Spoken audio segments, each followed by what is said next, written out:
আসসালামু আলাইকুম, কেমন আছেন সবাই? গতকাল তো আপনারা দেখছেন রিকশার উপর এক চাচাকে মানে জাইঙ্গা পড়াইয়া আপনার দাঁড়া করায় রাখছিল, ড্যান্স করাইছে, দেখছেন না আপনারা? আমি একটা জিনিস খেয়াল করছি, আপনারা খেয়াল করছেন কিনা জানি না, ইনার জাঙ্গের কালার আর হচ্ছে মোজার কালার এক ছিল। আমাকে গালি দিবেন? আমি খুশি হয়েছি এই জন্য দেন গালি। আমি আপনার গালি নিতে প্রস্তুত আছি। স্বাধীনতা, তোমরা স্বাধীনতার কথা বলো যে কিসের স্বাধীনতা, শিক্ষার্থীরা দেশ স্বাধীন করে কিসের স্বাধীন হইল? কালকেও যে একজন মারা গেল শিক্ষার্থী, এটা নিয়ে তো কেউ বলো নাই। হুম, 20,000-এর মতো মানুষ অসুস্থ, মানে এখনো হাসপাতালে কাতরাচ্ছে, তাদেরকে নিয়ে তো বলো নাই। হুম, তাদেরকে নিয়ে তো বলো নাই। শিক্ষার্থীরা এত রক্ত দিয়ে, এত রক্ত, এত জীবনের বিনিময়ে এক স্বাধীনতা অর্জন করছে, সেই বিপ্লবের প্রতি বিপ্লব ঘটানোর জন্য তোমরা ষড়যন্ত্র করবা, আর সেটা চুপ করে সহ্য করবে? এটা তো হইতে পারে না। হুম, যে লোকটাকে মারা হয়েছে সেই লোকটার সম্বন্ধে কয়জন তোমরা জানো? যখন শিক্ষার্থীরা শোক প্রকাশ ঘোষণা করলো, শোক দিবস ঘোষণা করলো শেখ হাসিনা, সেদিন শিক্ষার্থীরা সবাই লাল করলো প্রোফাইল। আর এইটা করছিল, এই যে যাকে ল্যাংটা করা হয়েছে, এ করছিল শোক দিবসে কালো। সে একজন আওয়ামী লীগের কঠোরপন্থী আওয়ামী লীগ। বাংলাদেশের মানুষ তো আওয়ামী লীগকে ক্ষমা করতে পারবে না।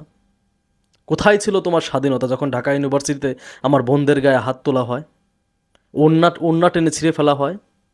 কোথায় ছিল তোমার স্বাধীনতা যখন আমার ভাইয়ের মুখ চেপে ধরা হয় পুলিশের? এই অধিকার কে দিয়েছিল? হুম, কোথায় ছিল তোমার স্বাধীনতা যেদিন পাখির মতো গুলি করে আমার ভাইদের মারা হয়েছিল? কোথায় ছিল তোমার স্বাধীনতা আমার বোনের গলা চেপে ধরা হয়েছিল আওয়ামী লীগের নেতা দ্বারা? সেদিন কোথায় ছিল তোমরা? কোথায় ছিল তোমার স্বাধীনতা যেদিন ছেলের ছেলে বিএনপি করে যেন বাবাকে মেরে ফেলা হয়েছিল? হুম, বঙ্গবীর কাদের সিদ্দিকের গাড়িতে হামলা করা হয়েছে, খুব কান্নাকাটি করতেছো। তোমরা কেন ভুলে যাও স্বাধীনতার ঘোষক কে ছিলেন? শহীদ প্রেসিডেন্ট জিয়াউর রহমান। কোথায় ছিল তোমার স্বাধীনতা যেদিন ফেনীতে তার স্ত্রীর গাড়িতে হামলা করা হয়? কোথায় ছিল তোমার স্বাধীনতা যেদিন তাকে বাড়ি থেকে বের করে দেওয়া হয়? কোথায় ছিল তোমার স্বাধীনতা যেখানে পুলিশ মেয়েরা এই এই নেত্রীর সাথে বেয়াদবি করছিল?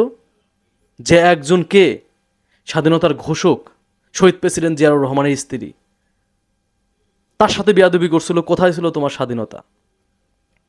কোথায় ছিল তোমার স্বাধীনতা যেদিন 5ই মে 2013 সালে পাখির মতো গুলি করে হেফাজত ইসলামের কর্মীগুলোকে মারা হয়েছিল? একটা কথা মাথায় রাখবা, নেচার রিভেঞ্জ বলে একটা কথা আছে, ইতিহাস বারবার ফিরে আসে। এই শাহবাগ থেকেই শুরু হয়েছিল এই যুদ্ধ অপরাধীদের বিচারের জন্য আন্দোলন। বাংলাদেশের নাস্তিকের উত্থান হয়েছিল শাহবাগ থেকে, আপনারা সবাই জানেন। শাহবাগ থেকে হয়েছিল। নিরপরাধ মানুষগুলোকে ফাঁসি দেওয়া হয়েছে শুধু ইন্ডিয়াকে খুশি করার জন্য। বিকজ ইন্ডিয়া চাইতো না বাংলাদেশে ইসলামিক কোনো রাজনৈতিক দল প্রতিষ্ঠিত হোক। আর জামাত ইসলাম একটা প্রতিষ্ঠিত রাজনৈতিক দলের দিকে হইতে যাইতেছিল। এইটাকে ধ্বংস করার জন্য শেখ হাসিনাকে দিয়ে যুদ্ধ অপরাধীর নাটক সাজায়া এই সবাইকে ফাঁসি দেওয়া হয়েছে। ভুলে গেছো? হ্যাঁ, ইতিহাস বারবার ফিরে আসে খুব ভয়ঙ্কর রূপে। এই শাহবাগ থেকেই শুরু হয়েছিল স্বৈরাচারী ফ্যাসিবাদীর পতনের আন্দোলন। পতন হয়েছে। ইতিহাস ভুলে যাবা না, ইতিহাস ভুলে যাবা না। 1975-এ যখন তোমাদের বাবাকে মেরে ফেলা হয়, তখন সারা বাংলাদেশে কিন্তু আওয়ামী লীগের উপরে এত ঝড় তুফান যায় নাই। কোনো আওয়ামী লীগের নেতার বাড়ি পড়াইছিল না, খোঁজ নিয়ে দেখো কয়জন পড়াইছিল। ঢাকা শহর স্বাভাবিক ছিল। হুম, ইতিহাস দেখছো তোমাদের কাছে কত ভয়ঙ্কর রূপে ফিরে আসছে। তাহলে বঙ্গবন্ধু শেখ মুজিবুর রহমানের থেকেও ভয়ঙ্কর ছিল এই স্বৈরাচারী ফ্যাসিবাদী হাসিনা। দেখছো, স্বৈরাচারী ফ্যাসিবাদী হাসিনা ভয়ঙ্কর ছিল বিদায় তোমাদের বাড়িটাও শেষ রক্ষা হয় নাই। সাথে সাথে বাংলাদেশের জনপ্রিয় একজন ব্যক্তি, বাংলাদেশের ক্রিকেটের সেরা ক্যাপ্টেন মাশরাফি বিন মুর্তজার বাড়িটাও রক্ষা করতে পারে নাই এই স্বৈরাচারী ফ্যাসিবাদী হাসিনার জন্য। ভুলে যাও কেন? কোথায় ছিল তোমার স্বাধীনতা? আয়নাঘর দেখো না? আয়নাঘর কি চোখে পড়ে না তোমার? হুম, কোথায় ছিল তোমার স্বাধীনতা যেখানে ওয়াজের মঞ্চ থেকে হুজুরদের মানে কলার ধরে পুলিশ ধরে নিয়ে গেছিল?